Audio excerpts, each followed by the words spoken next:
Him, him, him. Hum, hum, hum. Hello. Hi, welcome in, welcome in, welcome in, welcome in. It's Umineko Thursday, it's Book Club Thursday. It's time to go. Welcome in, Dizzy, welcome in. Winnie, thank you for the raid, thank you. I'm so excited to steal shulker shells from your shulker farm. Yes, I will be eating them. Thank you so much. But welcome in Kamikaze, welcome in Graham. Thank you for the shrimp and the hydrate. Thank you, thank you. Welcome in, welcome in. We're on another week of Umineko Thursday. The plot has thickened. The plot has thickened finally. We got some bits, we got some bobs. We got an epitaph to solve. We got an epitaph to solve today. But, oh my god, you guys. Unrelated to Umineko. You already have almost 500. We need more. We need more. Winnie, have I sent you the new Gaku and Idolmaster music yet? Because I can't stop thinking about it.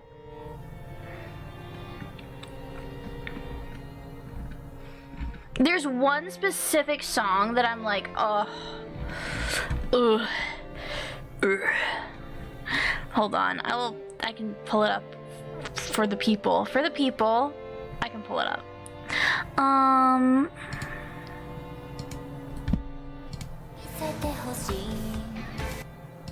It like, they've only posted like a 30-second clip of the song, and I'm like, I need the full version.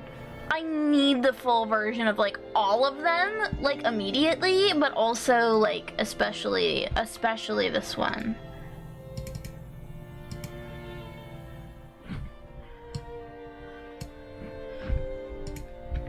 Let's see.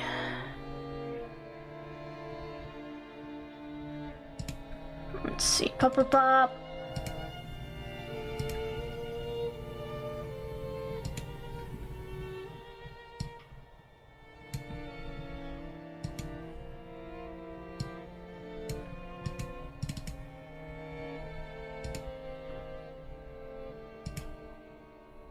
Here we go.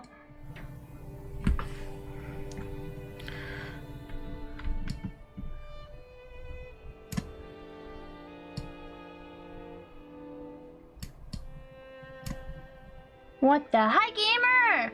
I'm showing everyone cute girls on the stream today before we start Umineko for the week. Why is this so wide?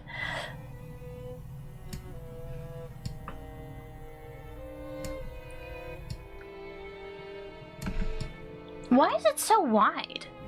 Is it just because my...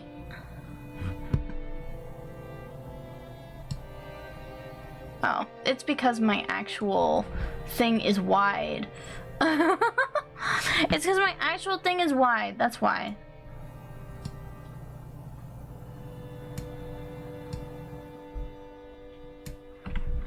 Some videos are like, yeah, some videos are just like that. Pause that. Okay, I want to show you guys this because it's so good. Hold on. She's so cute.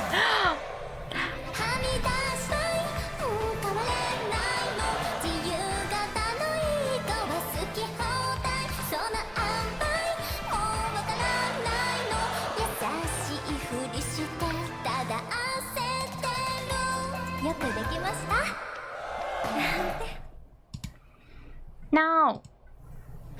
It's so good. Oh my god. Have you I don't know if I've shown you the main girl. So the main girl's like solo song is produced by Giga. It's crazy.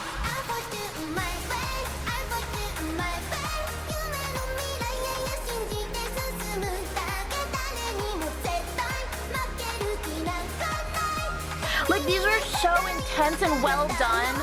I'm like unironically so excited. I know a lot of people have like reservations, but I'm like, like this. Also, I love Produce Style I Master Games. Even though I can barely read them. Yeah, here's the main Blue. Blue, she's kind of blue, but she's also green. I like how they were like, yeah, we'll just make a teal red. Because the main trio is like weird colors in there. Because like main character is red.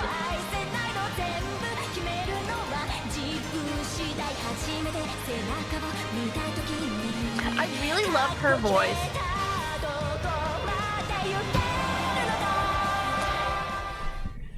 Her voice is so like emotional. Her voice is like super emotional. I'm a big fan. Oh god, do they have more? Do I have to go to the actual thing, or are you just gonna recommend it to me? Oh, here we go. This is another one I'm really excited for Frozen.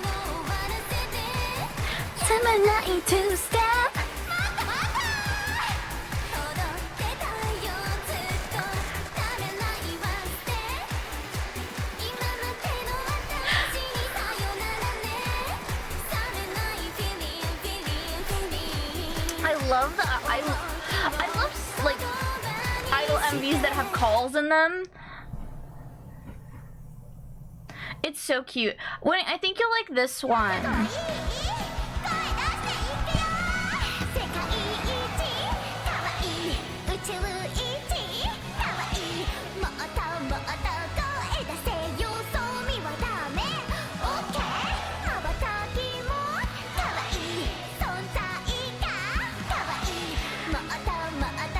She's so cute.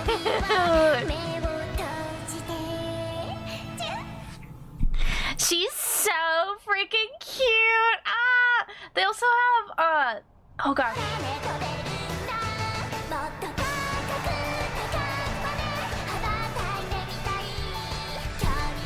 Lilia, I think is how it's pronounced.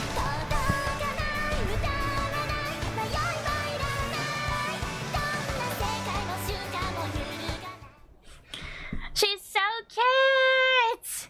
They're all so cute! Cute girls, cute girls, cute girls, cute girls, cute girls. China's very cute as well. Or is it China, maybe?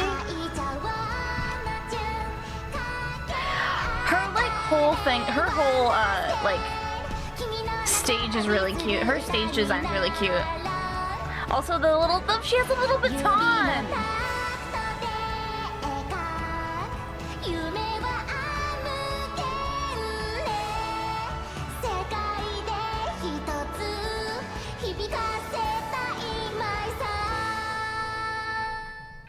She's so cute too. They're all cute. They're like all cute. But I can't get over this song. I'm weak to hologram waifu. Yeah, me too.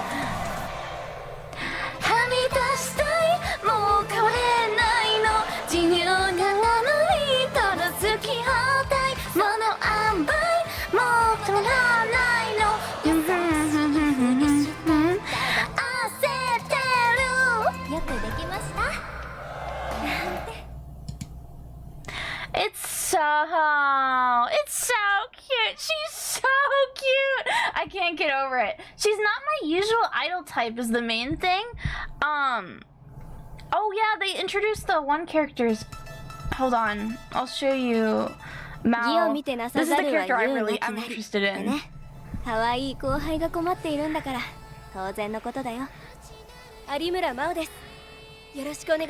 Prince type, prince type, prince type, prince type.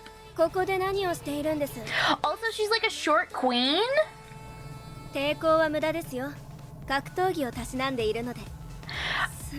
5'1". She's tiny! Usually prince types are like a little taller than average, but having like a short princely cool idol is so, it's kind of refreshing.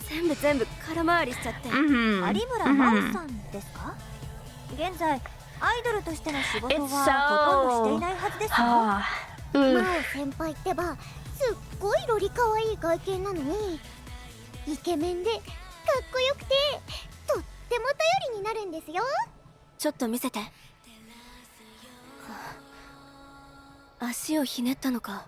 立たない方がいい。僕が医務室に連れて行くよ。それは確かにくすぐられるワードですね。 I love like the way her eyes are slanted like downwards. わかりました。なってみせますよ。可愛くてかっこいい無敵の王子様系アイドルに。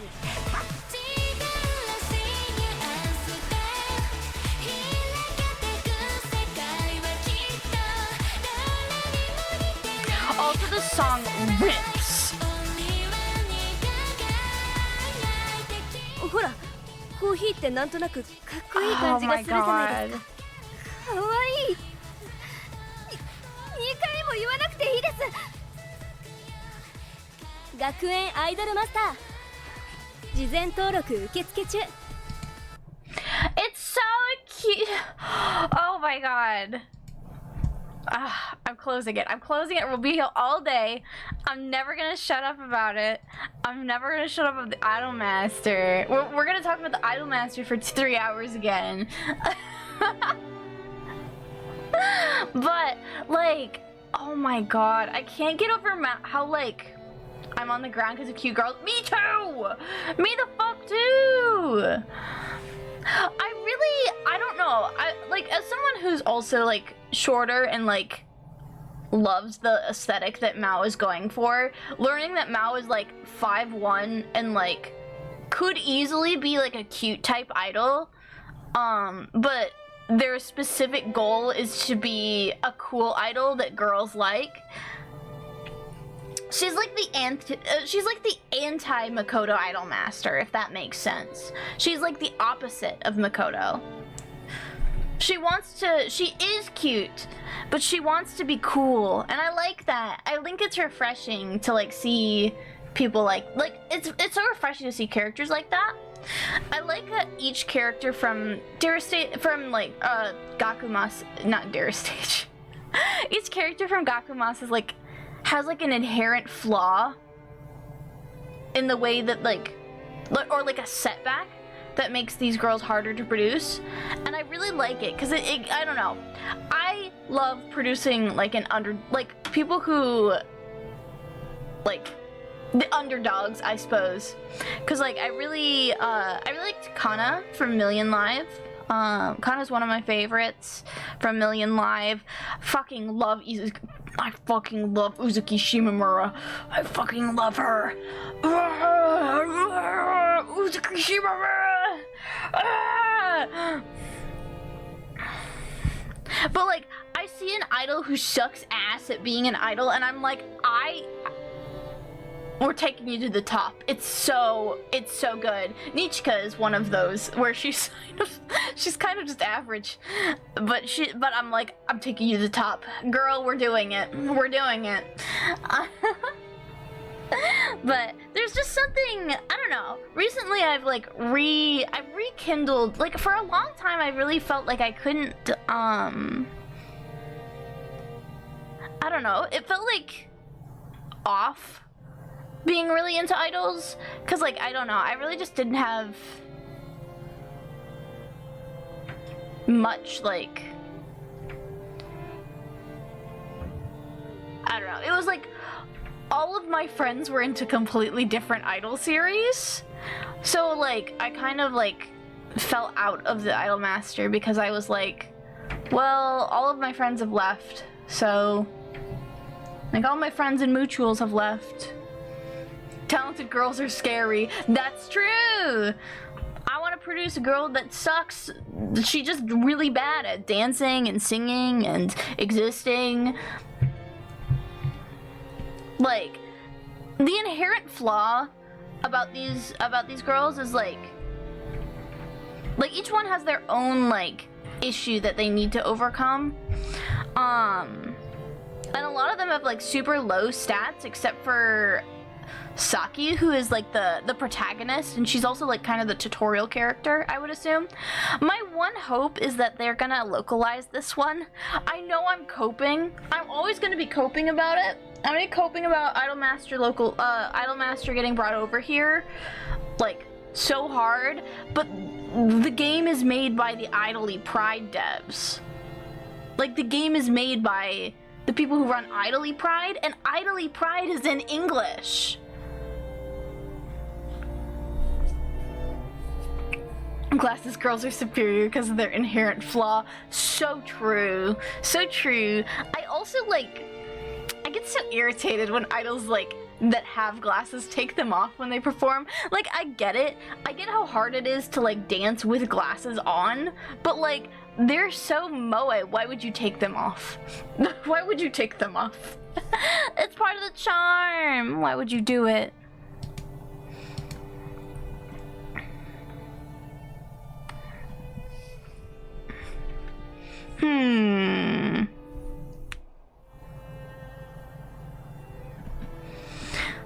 Man.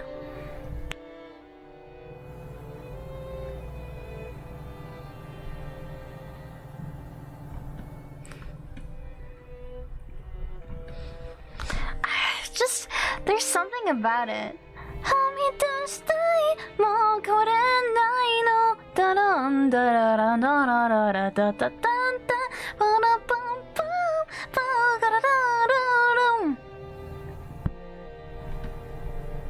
It's so good.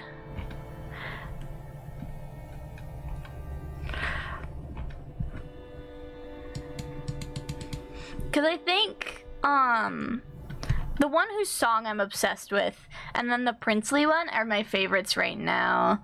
Cause I'm like, they're so good. Like, Rinami is so pretty.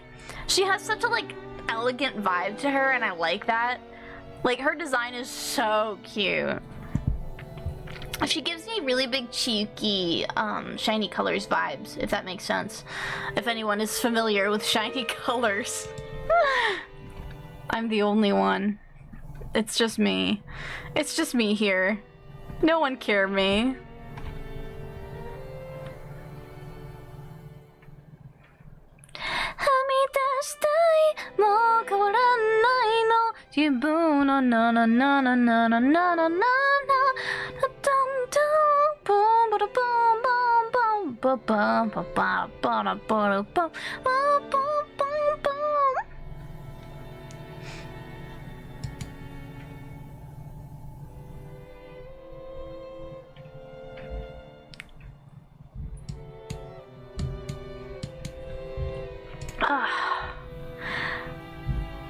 I just love girls.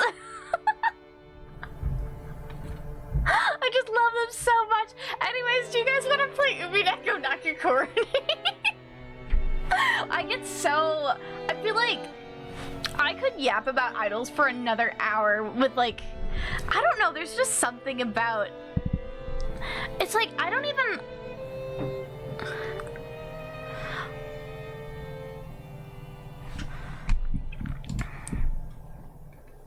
It's just something about working hard.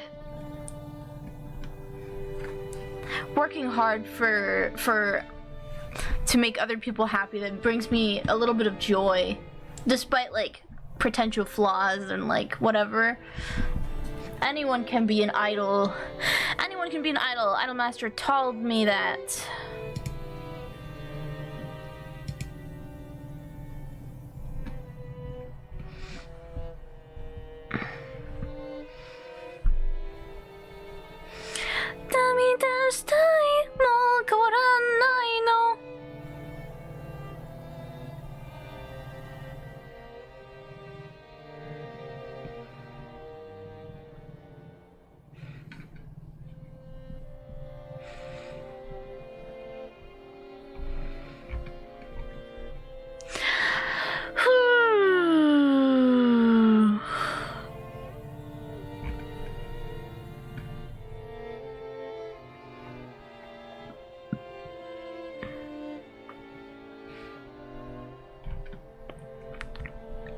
I just can't.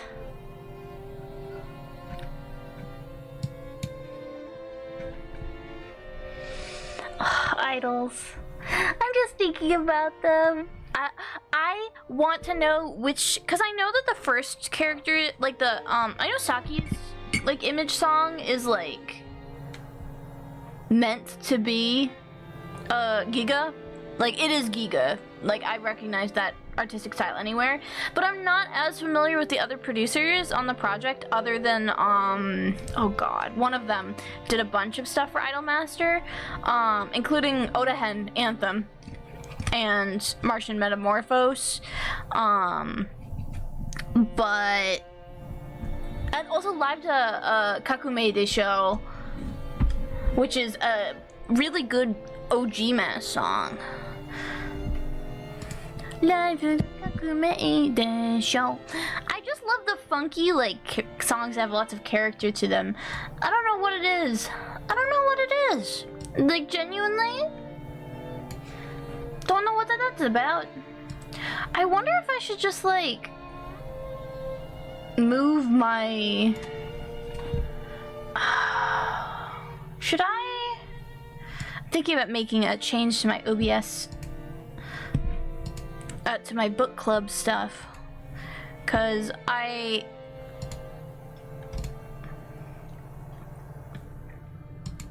I only played Umineko for 7 hours? It feels like I've played for 10 years already. Let's see.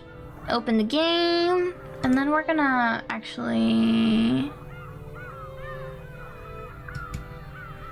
A lot of distractions? Yeah, it's because I talk about idols for 30 minutes at the beginning of every stream, huh? I wonder if that has something to do with it. I just can't get the song out of my head.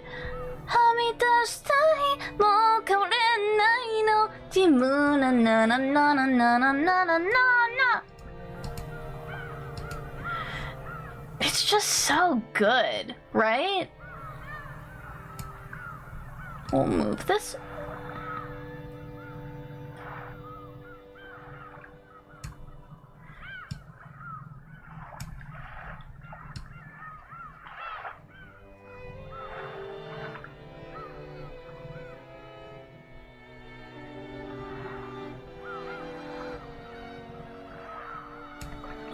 There we go. I think, actually, this might be a good setup.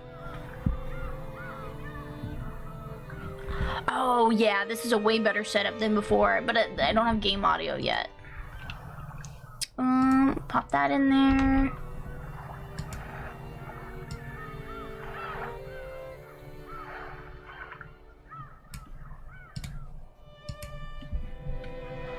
And now we're gonna have double audio for a second. Apologies.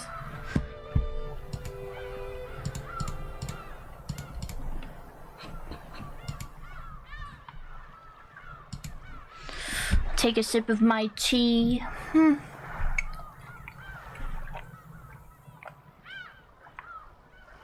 Okay, guys. Last time on Umineko, we had some,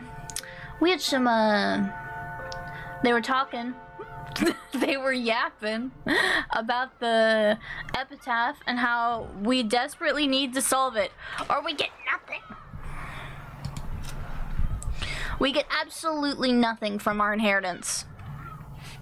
None of the Ushiramiyas get anything. It's all for Beatrice. Beatrice gets the inheritance in the divorce.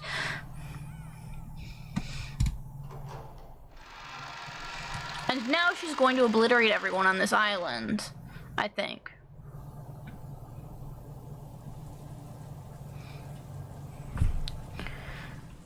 The strange letter that the witch entrusted to Maria left the memories of dinner from our minds.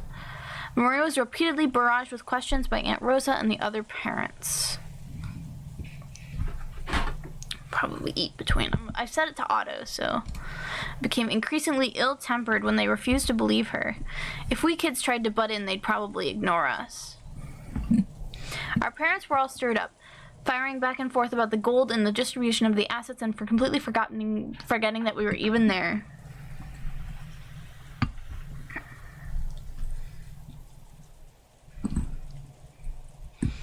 I already guessed that they'd been talking like this in the shadows. But I hadn't thought they'd be so blunt.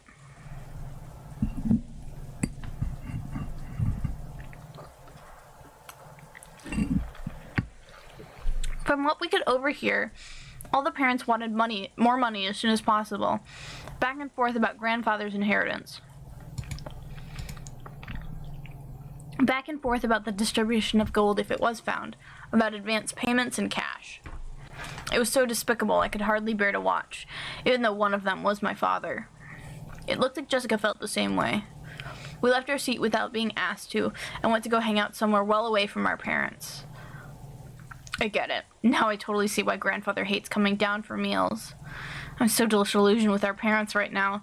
All that about money and the inheritance. Umi Thursday, let's go! Let's go! How can they act like that right out in the open? Well, I'm already completely disillusioned with my old bastard. There's no way I could think any worse of him. That's exactly the same for me, still, but freaking shocked me. Shocked me to the core. Jessica looked down at the floor, irritated. She was always talking about how bad her parents were, but maybe she really hadn't felt that way deep down. The depths of Jessica's shock made that clear. You're all minors being supported by your parents, so you might not understand. But getting money is neither a simple nor a pretty thing. I won't try to force you to understand right now, since you're still kids. But even so, I want you to realize that your parents are just doing their best in their own way. Oh, great. George Oniki's gotten all mature. George, I know you're working hard as a full-fledged member of society, but does that mean you'll turn into a shameless, greedy vulture like our parents whenever you start talking about money and assets? If it were only for my own benefit, then no, I wouldn't want to do that. However, when your family and your employees and your subordinates and their families are all counting on you, there must be some times where you must fight. I hate that kind of fight. That back and forth about grandfather's inheritance just makes me want to puke. Jessica pretended to spit violently. That harsh reaction made the depths of her pain very clear. Let's stop talking about this. All this about grandfather's hidden gold, property, inheritance is our parents' problem, not ours. I agree. At the very least, I think children have a duty to be considerate and stay out of their parents' way when they're talking together. Sounds pretty boring. Everyone knows the phrase, adults are filthy. No, my capitalism is ethical. No consumption is ethical under capitalism. Everyone knows the phrase adults are filthy, but we'd now seen that for ourselves, and it really did give us a considerable shock. George was now pretty much an adult, and I'd already been disillusioned with my dad, so the shock wasn't that big for us. But Jessica seems to be taking it hard. Apparently she's received a bigger blow than I'd thought. She always talks badly about her parents, but looks like she hadn't changed at all on the inside. Even now, she's a pure-hearted, delicate person who can't doubt others. I'm sure she respected her parents as much as anyone else does. And her parents started raging about going money, inheritance, my money. Right in front of all the other parents and the children. It's no surprise she received such a shock from hearing that. Jessica, please don't start hating on your mother and father. I won't ask you to understand them, but at least don't hate them. I get it, just leave me alone for a bit. 6 years ago, I would have kept taunting Jessica even after she got all dejected. Hold on.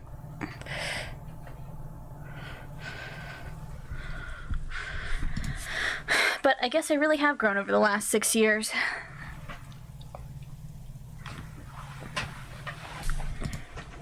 I realized it'd be better to leave Jessica alone right now.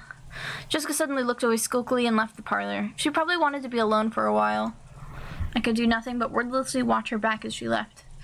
Come to think of it, I wonder where Maria went. She's probably pounding in front of the portrait.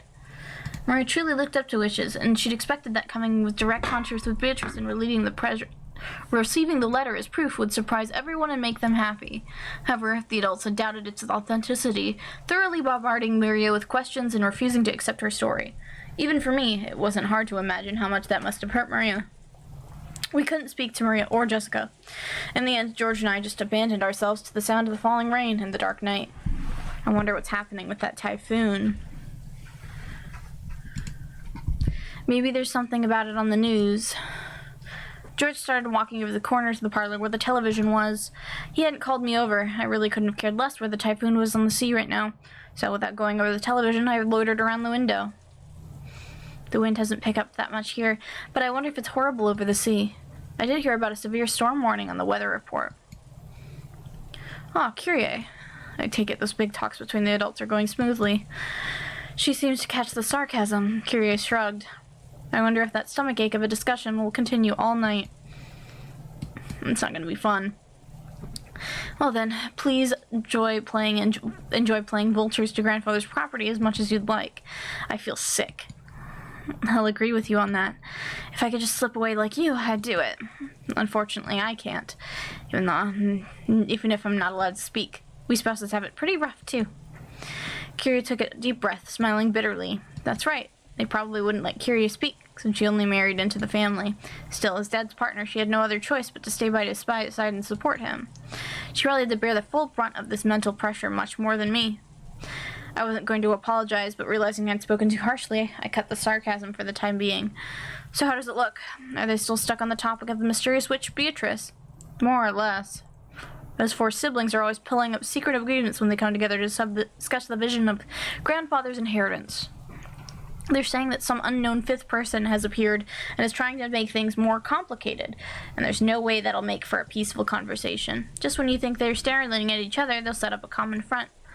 Natsuki's not the only one getting headaches. On one hand, they'll all want a larger portion than the other siblings, so they're all rivals, but on the other hand, I don't want one yen to be snatched up by anyone other than the siblings, so they're all allies. I hadn't been told the details, but the siblings were apparently discussing how to protect their shares under various situations, setting up ceasefire agreements and rules to protect anyone from getting an unfair advantage, even preparing to resort to legal action if absolutely necessary. That they would go to this far to preserve their shares was so beyond disgusting that you would had to acknowledge their resilience. So basically, Beatrice is like an assassin sent by grandfather. He probably wanted to scare the hell out of his children for talking about the inheritance without him. Who is this Beatrice, I wonder? If everything she claims is true, then she's the mystery figure that no one knew about until today. She also knows about grandfather's hidden gold. Hold on. On top of that, she was even entrusted with the head's ring. She must truly have been trusted by him. Well, obviously I don't think she's a witch riding around on a broom, but there's no doubt she's a mysterious person who has earned the right to be called a witch. If only Maria would go into more detail about that. Everyone's been smothering her, even though she's just a little girl. They really scared her. Some things they might have asked now can't be asked. I wonder if those people have ever read The North Wind and the Sun. What we do know is Maria received a letter from a person who took the name Beatrice. She sure is shy for a mystery person, trusting Maria with a letter and hiding away even now, when she could have just talked to her or appeared to us directly. Hey, Battler, do you really think a person called Beatrice actually exists? Who knows? Doesn't it really seem like a false name? Like she's grandfather's representative, so she was given permission to take the name of the witch from his delusions? No, that's not what I meant. Right now, there's a total of 18 people here on Rokkenjima. Do you think there's a 19th person? Are there really a full 18 people on this island right now? Wondering about that, I began counting on my fingers, and it really did come out to that many. Do I think that a 19th person exists? What exactly do you mean? Just what I said. The person who lent Maria that umbrella was supposedly not one of the 18. So isn't it natural to assume that a 19th person exists, and this person lent Maria the umbrella? Well, yeah, it sure looks that way. Then where exactly is this person now? At the very least, she must have been on the island when it started raining. And ever since that time, the weather has become progressively worse, so her taking a boat out would be pretty much impossible. In that case, that person must still be on the island, hiding from the rain somewhere, and without any of us spotting her. True, we've all been randomly prowling around all over the mansion and the guest house, but no one has bumped into a 19th person.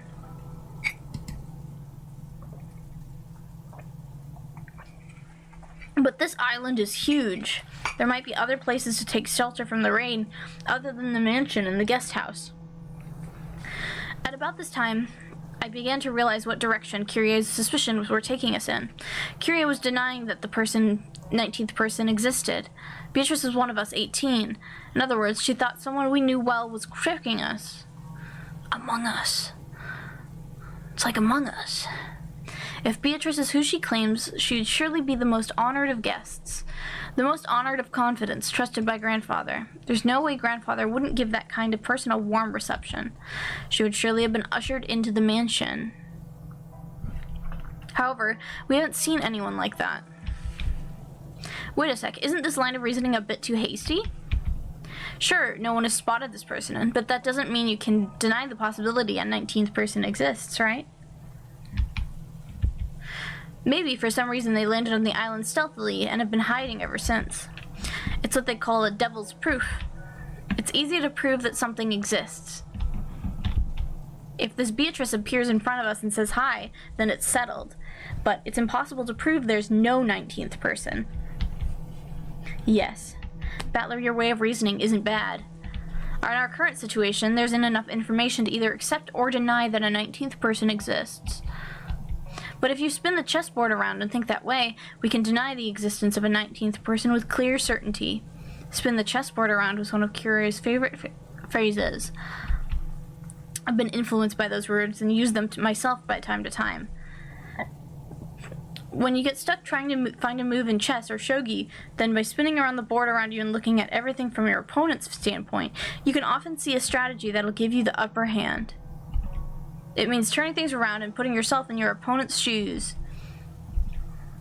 You see? Let's say that a 19th person called Beatrice actually exists. That person must have managed, without being seen by anyone, to stealthily arrive on this island and remain hidden ever since. Maybe they had some reason, okay?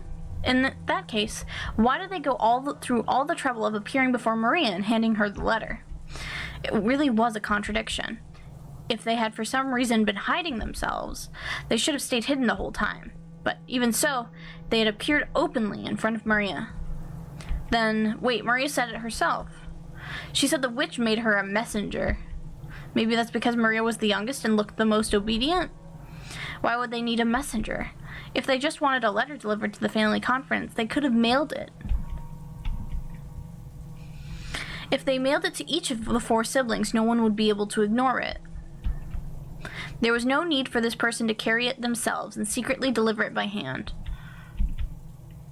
Yeah, that does sound pretty weird.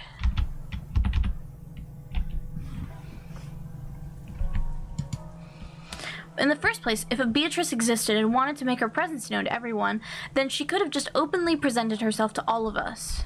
Despite that, she chose the vague method of appearing through a little girl called Maria, and only gave us a vague impression of who she was. Contradiction. Let's go a little deeper, shall we? She appeared in front of Maria, trying to give us the impression a 19th person existed, and yet she still hasn't appeared before us and is hiding somewhere at this very moment. Think about those contradictions. You've got to keep these things in mind when you spin the chessboard around. In short, if a person wants to leave us with the impression that Beatrice exists as the 19th person, what is their goal? If this person wanted to hide, then they wouldn't have made their presence known. And if they wanted to show themselves, they wouldn't have used the roundabout approach of entrusting someone with a letter. Which means...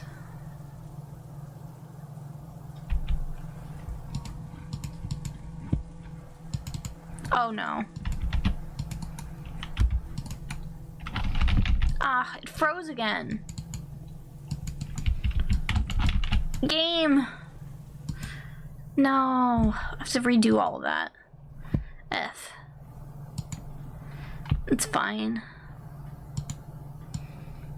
We can fix it. How does a slideshow freeze? I don't know. Genuinely, no idea. But it manages to. It really does manage it.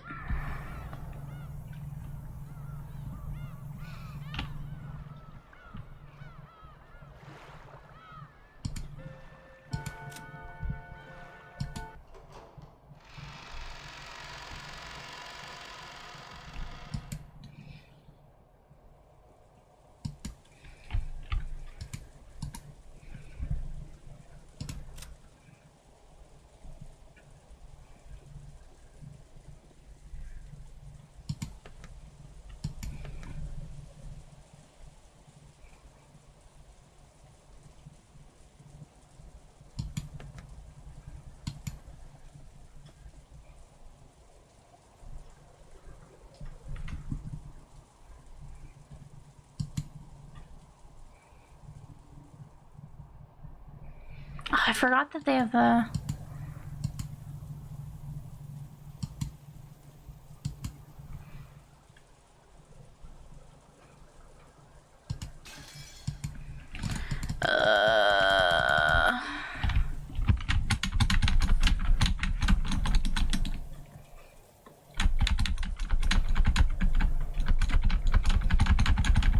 Because now we have to go all the way forward.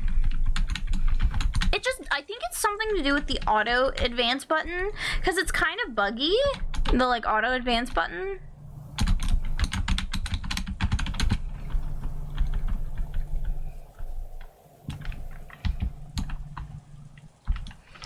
I know there's a fast forward.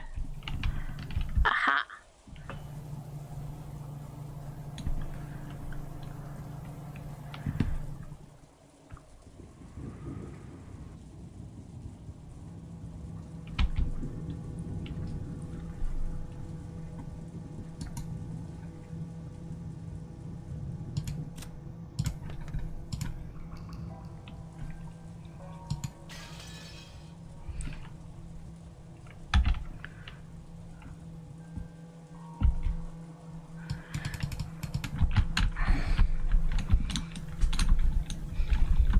I didn't realize you can use the space bar to advance.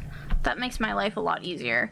I've been using my mouse to click and my wrists ache. So we're gonna do this from now on.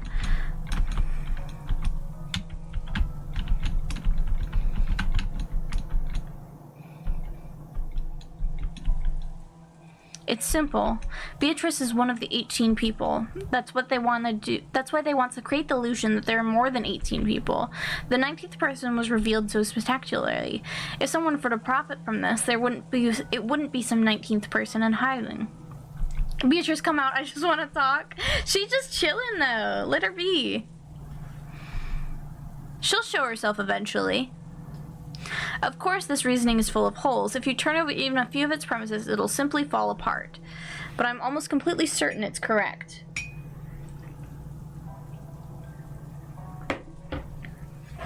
Oh, Kyrie.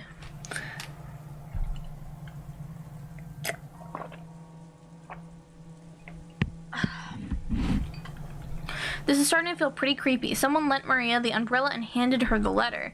Supposedly, none of the 18 did this, and yet Beatrice was hidden among those 18. What was the person planning, hiding her true form and pretending to be Beatrice? If it was one of the 18, then Maria would have said it was from the 18, but because, like, I feel like Beatrice would have, like, Maria would have recognized any of the family, right? Or any of the servants, even. I suspected it might have been Maria play-acting, but the contents of the message were extremely complicated, and it's hard to imagine Maria writing that herself. However, I can't deny that the possibility of Maria is working together with someone. Wait a sec, Maria's a 9-year-old kid, right? What should she possibly be planning, and with whom? And what about her straightforward, overly honest, obedient nature?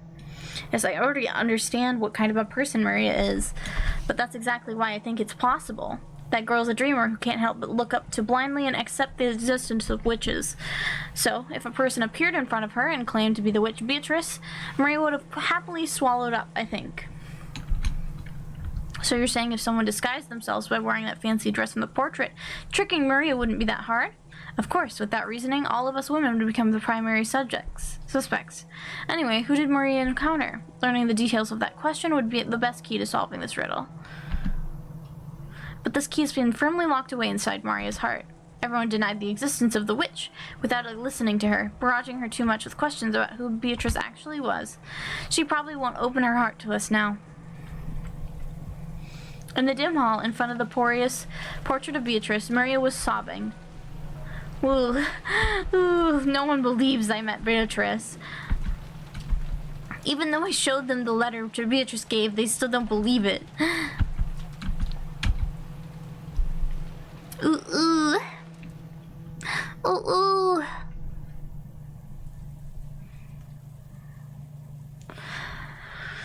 Anyway, Maria is holding the key to whether Beatrice is one of the 18th people or a 19th person.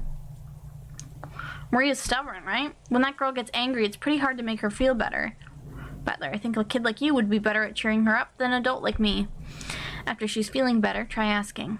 I know you don't care about this, back and forth about the inheritance. But don't you find this Western Mansion mystery situation exciting? Who in the world is this person who gave Maria the letter? It makes your intellectual curiosity ache. I love Kyrie, actually. Like, I love her. You're actually pretty tough, considering you're still excited about being dragged through that endless money talk. Adults can be pretty amazing. I shrugged exasperately. I didn't notice something. Kyrie noticed how dejected I was after overhearing our parents' turbulent discussion, and was probably trying to clear the air. At the very least, I'd recovered enough to voice my complaints. She wasn't my real mother, so I never felt like calling her mom, but it did make me think she's a real adult. Hey Brett, so this is where you were. Kyrie, you really took your time fixing your makeup, didn't you? Think you'd make a habit of going out to touch up my makeup, too. Sorry. A woman's makeup takes a long time. So, how has the discussion been without me? I'm sure everything was all peaceful and harmonious. Kyrie poked a weak spot under my arm with her elbow. Decided to take a break to cool our heads a little. Looks like we'll be at it all night. Makes me want to cry. His way of talking hadn't changed, but he couldn't completely hide his fatigue. I couldn't say I was sympathetic, but he looked pitiful compared to his normal energetic self. Still, that rain's just awful. I really don't want to go back to the guest house. Looks like Natsuhi set things up so we can spend the night here in the mansion. What'll we do? We don't need to decide until you're done, right? If you run so on energy you can't return to your room, we can take them up on their offer. You're right. We can think about it later. What about you, Butler?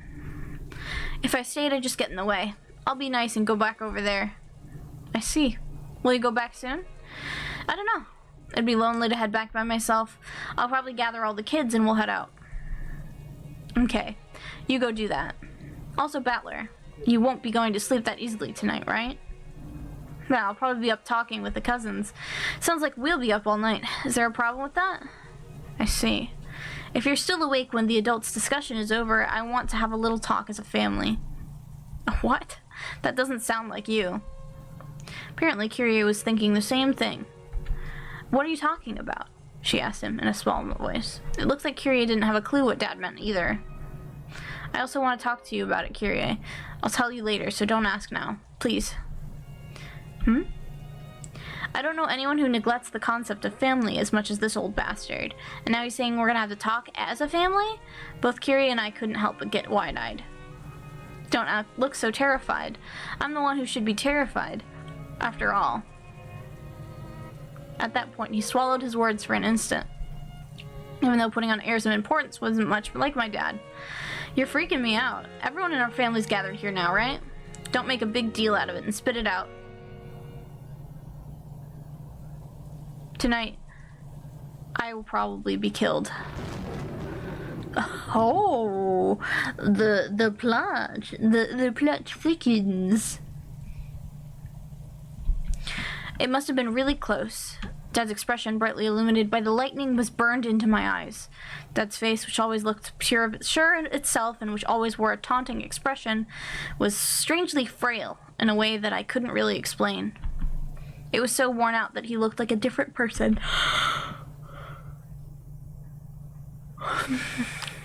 What? What are you talking about? That doesn't sound like you. I agree. What happened? You look so timid all of a sudden. It's not like you. I'm gonna go fix my makeup too. Don't follow me. Dad turned away weakly. After that, only Kyrie and I were left, wide-eyed. What did he say? Tonight he'll be killed? You don't think that mysterious letters scared him, do you? He's been watching too many serial murder movies.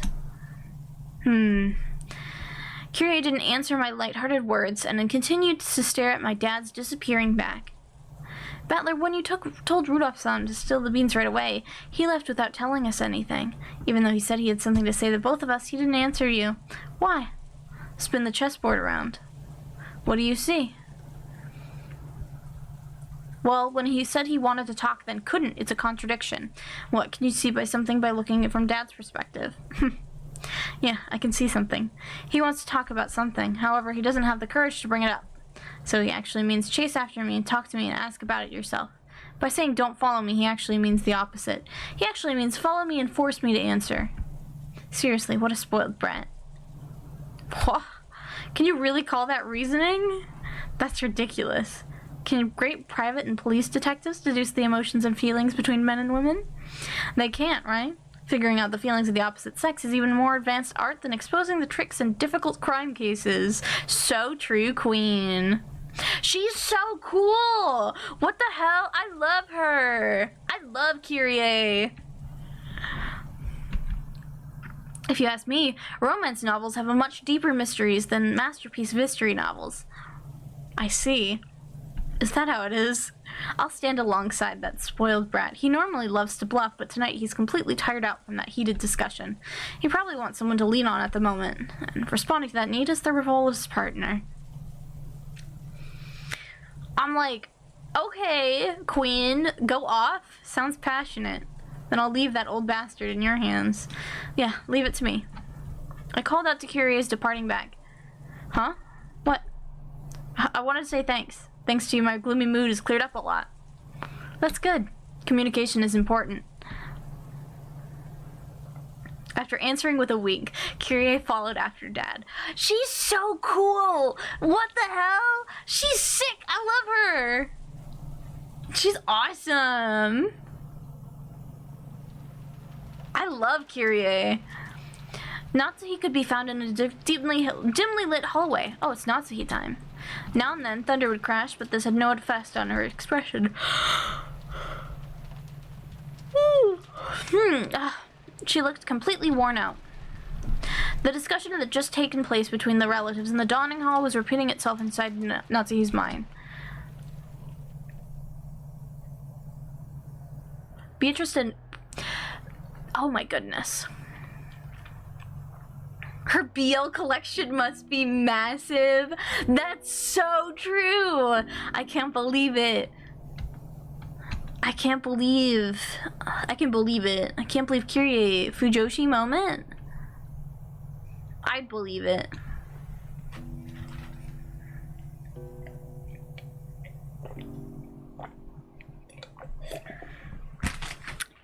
Imagine how much BL I could buy with the amount of money the Ushiromiya family has.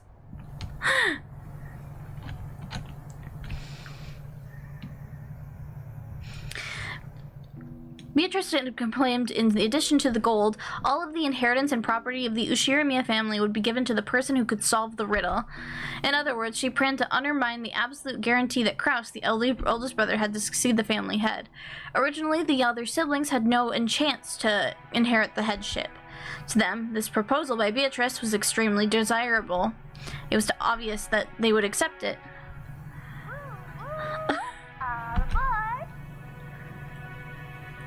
Time to drink water? Oh my goodness! Mannington, welcome aboard! Welcome to Hagen Express! Welcome in, Raiders! Hello, hello! Hello, hello! Welcome in, welcome in! Welcome in! Let me...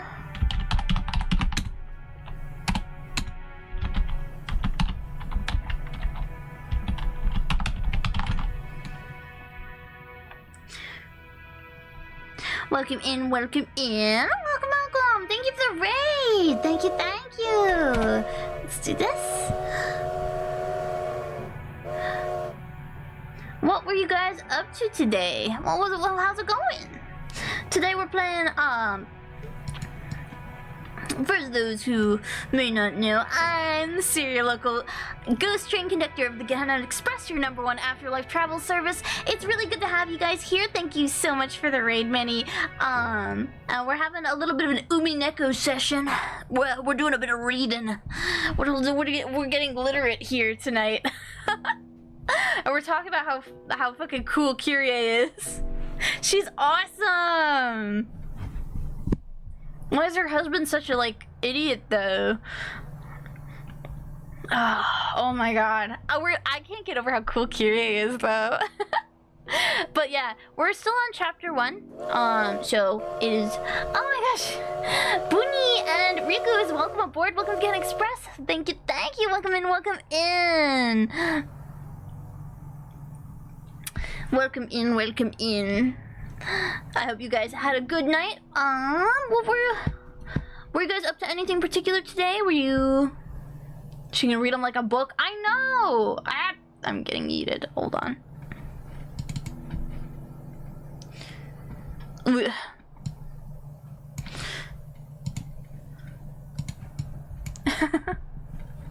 But yeah, she can read them like a book. She's so cool. She's so cool. I love her. I'm like, oh, divorce him. Come message me.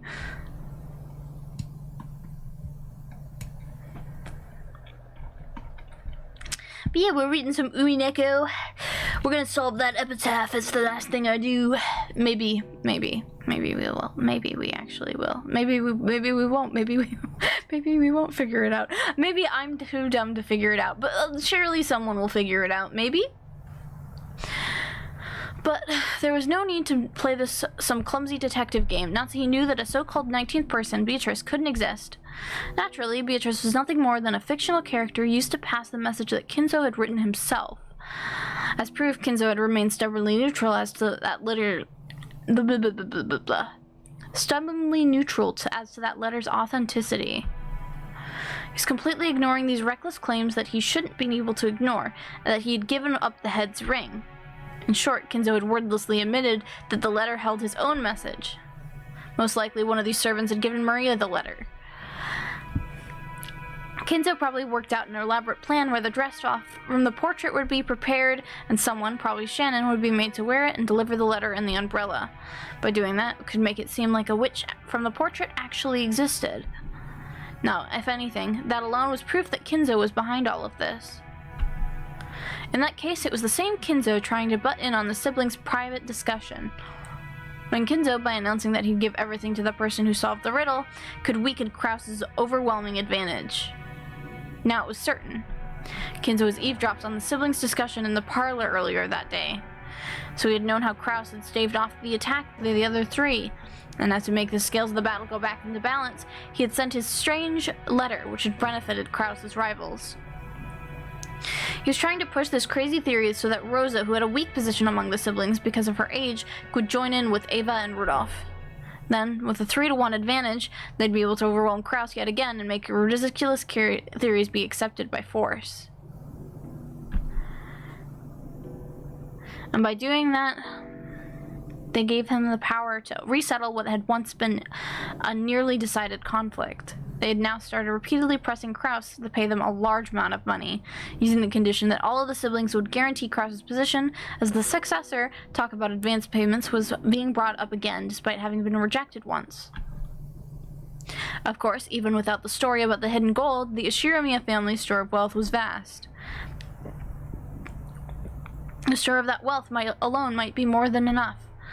Even if the hidden gold was buried forever along with Kinzo's death, there would be more than enough to satisfy. Therefore, even if they weren't interested in the gold itself, Kinzo had managed to instill the lifelong fear that, on the off chance that someone found the gold, the person would be granted the headship. At this kind of Achilles heel would definitely be taken advantage of by someone sooner or later. The only person with this fatal weakness was the successor, Krause. The other siblings had found... No, they had been told by Kinzo about something only Krause could lose, and they had thirdly taken advantage of that.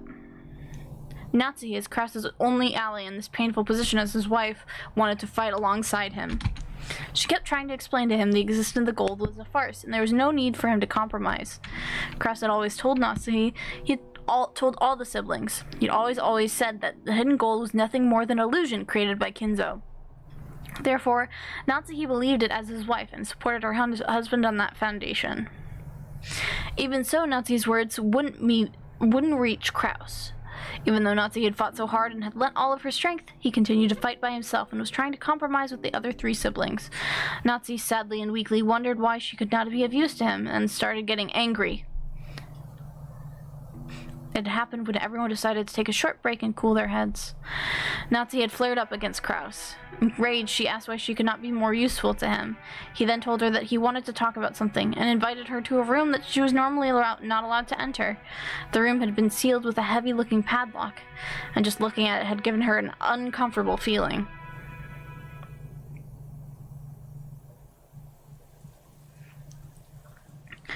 There's no need for you to worry anything said about by those three, or even the suspicious person who calls herself Beatrice. After all, the gold is just a ruse created by Father. There's no way something like that could be found. Your position as a successor is a solid fact. What are you afraid of? Kraus removed the padlock on the door. He then motioned for Natsuki to enter. Enter. What is this? There's something I want you to see. I've never shown you this before.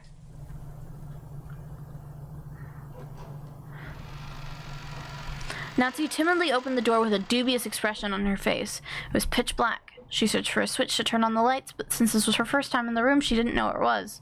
Kraus entered behind her, pushing her in, and when he closed the door before turning on the lights, the two were swallowed up by darkness.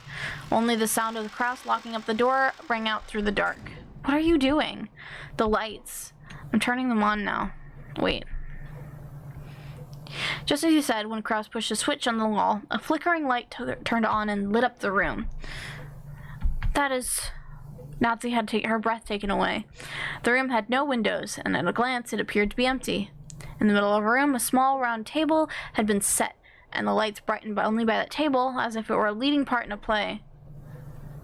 On top of the table, a red tablecloth of a red-lit design had been set out, covered with dust. And on top of that, something about the size of a grown man's arm had been set down. That something took Natsuki's breath away. It's a gold ingot of incredible purity. Without this, no one would have believed the legend of the gold. It was an ingot of solid gold. Even in the faint light, it sparked with a noble and dignified glint. This is not a proper ingot. I don't even know whether it was cast inside or outside the country.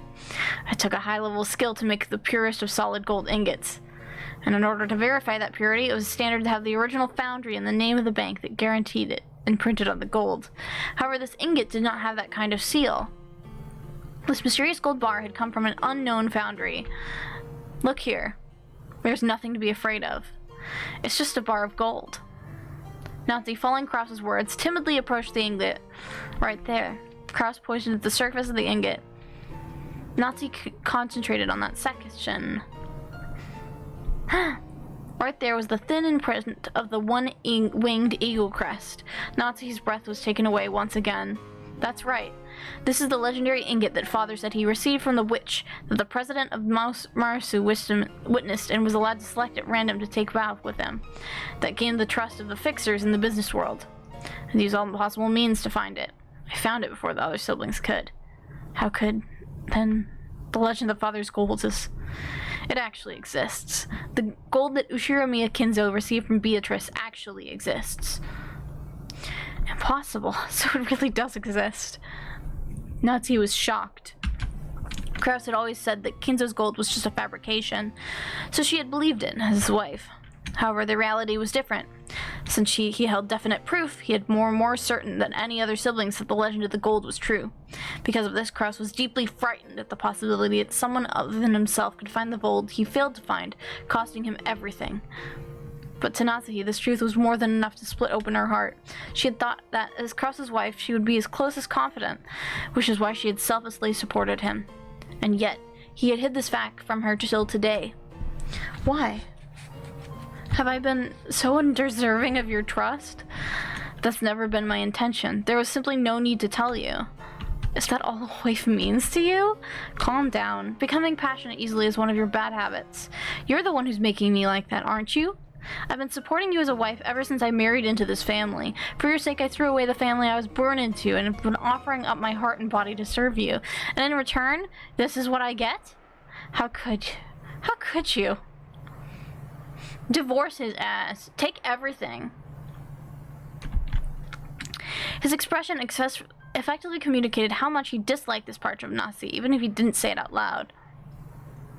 It doesn't look like I'll be of any use to you anymore. That's fine. I can resolve the troubles with the siblings by myself. I don't need your help. That's wrong. This is the Ushiramiya family's problem. It's true that I am not permitted to wear the family crest on my body, but I am still your wife. Even so, are you saying I'm not capable of helping you? Are you? I especially wouldn't want to risk you getting involved. It would probably make your headaches even worse than they are now. Take a rest for today. The siblings will deal with the siblings' problems. It has nothing to do with you. That is all. I feel bad for her. I feel so fucking bad for her. You should divorce him. Can all of these women just divorce their husbands? I hope he falls down the stairs and dies. The falling down a set of stairs is the least of his problems right now. A dull headache tormented Natsuhi. No matter what medicine she took, no matter what scent she burned, it wouldn't heal. In fact, simply wandering alone through the dark corridors and listening to the sound of the rain seemed to be a better cure. If I may be Natsuhi, but I was never Ushirimiya Natsuhi. I have been despised and treated as a borrowed one, and insulted when I couldn't even fill that role. Even so, I've been trying to properly perform my duties as wife, but now even my husband has rejected me. I've done my best raising my daughter as if it were the last job left to me. However, I have no release for my anger and my sadness, and they've caused me to subconsciously strain that relation too. Because I've been excessively strict in Jessica's education, she dislikes me thoroughly. She despises me for having no interest in anything but grades. There's no longer anything I can do for the Ushirimiya family. No, that's no good. Despite it all, I must help my husband and beat back the schemes of the other greedy siblings. The family head won't be around much longer. Eventually, Cross will succeed to the head, and the next successor will be Jessica. Strictly speaking, the man who enters the family by marrying Jessica will become the next head, but it all comes to the same thing. I have to make Jessica an excellent successor. Whoever will accept is worthy to take over the Ushirimiya family. In the days to come, the greedy Ushirimiya Eva will probably be plotting to find some fault with the main family. And if all goes as she plans, Jessica will be dragged down in the succession, with George set up in her place. It's regrettable, but George is a man, and even more, has matured as a person. Compared to Jessica, who is right in the middle of her rebellious period, whose grades are slightly below average, it can be seen as a glance who is more fit to succeed as the head. In order to secure Jessica's position, I need to turn her into an excellent person. After doing that, I want her to find an excellent husband, worthy of the excellent person she'll have to become. A wonderful man who will truly accept Jessica and stay with her throughout all of life's joys and sorrows. Was Natsuhi trying to entrust her daughter with fulfilling some desire of her own?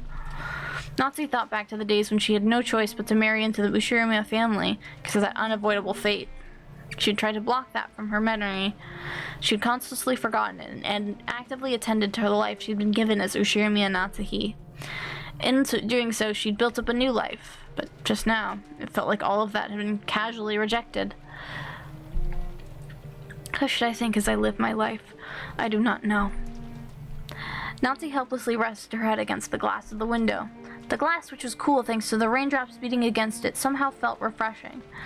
Even though it would have been emotionless right then, it seemed the only thing that could understand Natsuhi.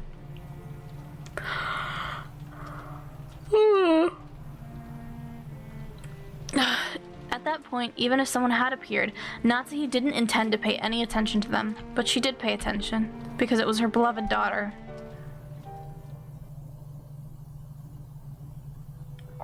Oh, it's you, Mom.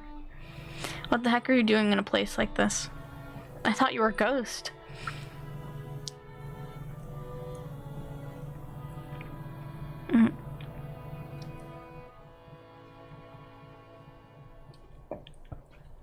Just like always, her words were rough and not at all like a girl's.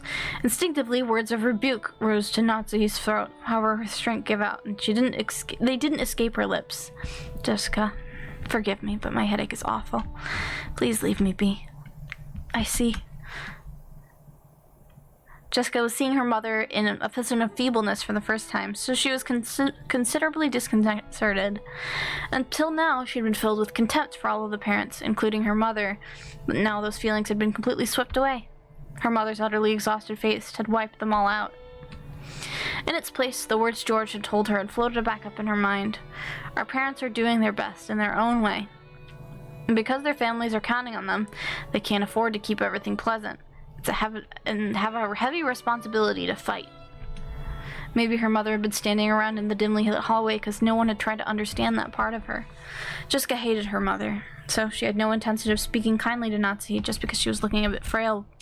So when she attempted to speak kindly to her mother anyway, she had to clench her fists and gather up the words from deep in her heart. It sounds like you've really got your hands full with the meeting thing. It has nothing to do with you.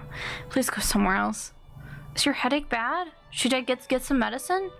You don't have to trouble yourself. Please, just leave me alone. Natsuhi wasn't being a cold. She just wanted her daughter to go far away so that she wouldn't have to bunt against Natsuhi's short temper. But there was no chance that Jessica would realize this. Okay. Jessica hung her head, looking sad. Seeing that expression, Natsuhi recognized the kindness that Jessica was trying to muster. She gave her head a subtle shake to drive away her own unkind feelings. Then I'll leave. I'll be with the other cousins, so I don't get in the way of the adults. See you later. Wait there. She called Jessica, who was trying to leave and looked lonely, to a stop. What? Thank you for being so considerate. It isn't good of me to go to sleep and leave you alone. Don't talk like that. You'll bring bad luck. I've made you worried, but I'm okay now. I'll go. If I let my daughter see me this feeble any longer, it'll only make her feel more uneasy. With that thought in mind, Natsuhi left Jessica with the words of gratitude and made to depart. This time, Jessica called out to her mother's back. Natsuhi stopped and turned around, asking what business Jessica had with her. But Jessica herself didn't know why she stopped her mother. And for a while, she smiled wryly, mothering to herself as she hesitated what to say. She was poking around in her pocket when her hand touched something and she took it out. Hey, Mom? I was given a charm today. What was it, a charm against magic? I think you're supposed to hang it from your doorknob, I think. I forget. There's no point in me having it, so I'll let you take it. It was the scorpion charm Maria had given to her on the beach. Although she'd heard of its various effects from Maria, Jessica's mind had gone blank, and she was just barely even able to say that much. Jessica, thinking her mother probably wouldn't accept it anyway, immediately drew back the hand she had stuck out, grasping the charm. So when Natsuhi came back to take it, she was extremely shocked. What's this? Some kind of prize toy? Well, I think it's something like that. I guess you wouldn't really expect a charm that looks like a toy to do anything? But her mother took the charm from where she grasped in her hand. Thank you. I'll take good care of it. Sometime soon, in exchange, why don't I give you a charm that was important to me when I was a child? It's not like that's why I gave it to you. But, well, if you really say so, then I'll rest for now. My headache is awful. Try not to stay up too late. Sure. I feel so bad for Natsuhi. I feel bad. Like, I kind of didn't like her at first, but now I'm just like, oh. She's also a victim in all of this, right? Oh, Natsuhi. Natsuhi put the charm in her pocket and turned away. She then disappeared into the dark hall.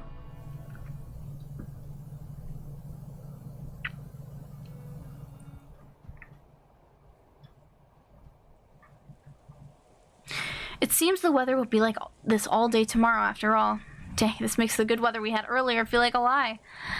George and I were killing time in front of the parlor television. At that point, Jessica returned. Her face was still blank, but it looked like she'd calmed down a little ever since we'd last seen her. Is Maria still in front of the portrait? Nope. She just came back and she's sleeping over there on the sofa. It's getting pretty late for her after all. Looking at the clock, I saw it was a little past 10 p.m. Even if we were planning to stay up all night, it was about time to head back to our room. Well, my mom did have a room prepared for us in the mansion. What'll we do? I'd rather head back to the guest house. Going by what we saw of our parents, I think it'd be better if we weren't in the mansion. I agree. Feels like they're telling us kids to mind our business and stay out of the way. Let's be good little boys and girls and do that. As we were talking about this, Aunt Rosa came into the parlor. She was looking all over restlessly, probably trying to find Maria. Hey Rosa, if you're looking for Maria, she's over there on the sofa. Oh, thank you. My, she's out cold. We must move her to a bed. If you'd like, I'll carry her over to a bed. Thanks, that would be wonderful.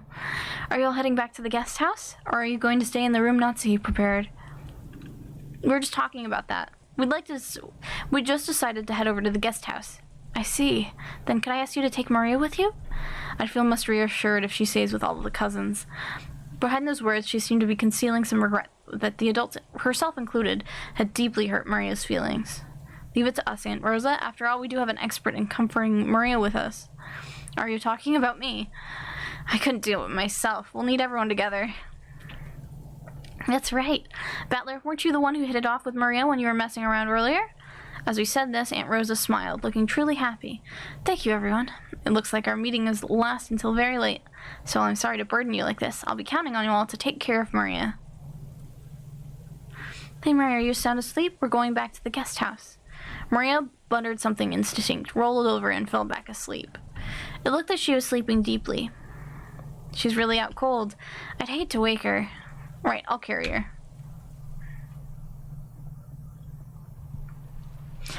Maria's body was much lighter than it looked. I lifted her up and put her on George Aniki's back. It was raining hard outside, and Aniki could hold an umbrella and carry Maria at the same time.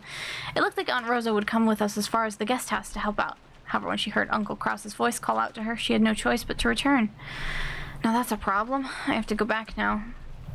Is everyone returning to the guest house? After we left the hall on the way to the entrance, the door to the servant room opened and Shannon stepped out. It has grown very dark, so it allowed me to guide you. That would be great, Shannon. George is going to carry Maria there. Could you hold an umbrella for him? Yes, certainly. Shannon brought umbrellas for each of us and a flashlight to guide the way. As we opened up the front door, the downpour was quite terrific. It looked like we hadn't enough spare time to take a pleasant walk and enjoy the nighttime rose garden. Aniki, is she too heavy? Want me to carry her? It's okay. I can at least carry Maria. I'm truly grateful. Please take care of Maria. Sure, you got it. And I guess this is good night, Aunt Rosa. Then I will see them over there and return here. Yes, please. Aunt Rosa watched us leave. Maria, I'm sorry for everything. Rosa's mumbling voice didn't even reach the person in the question, nor any of the kids, but disappeared beneath the sound of the rain.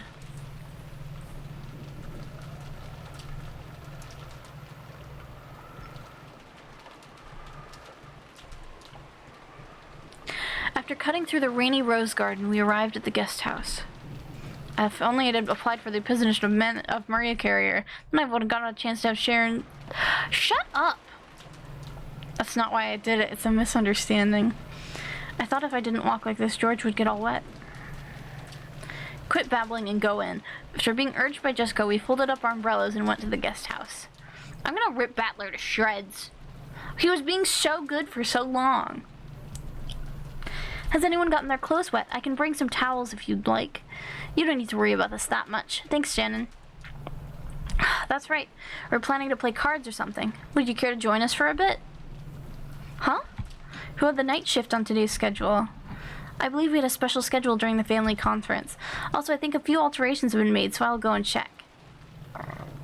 Wait, if you have to go all the way back to the mansion to find out, don't force yourself. Oh, it's all right. I can find out from the servant room in the guest house. Please excuse me for a short while. Shannon gave a quick bow and went to the guest house servant room. The rest of us headed out for the cousin room and had decided to put Maria to bed for the time being. Maria was sleeping very deeply and there was absolutely no sign of her eyes opening. For now, we'd get some soft drinks out of the room's refrigerator and drink those while playing cards or something.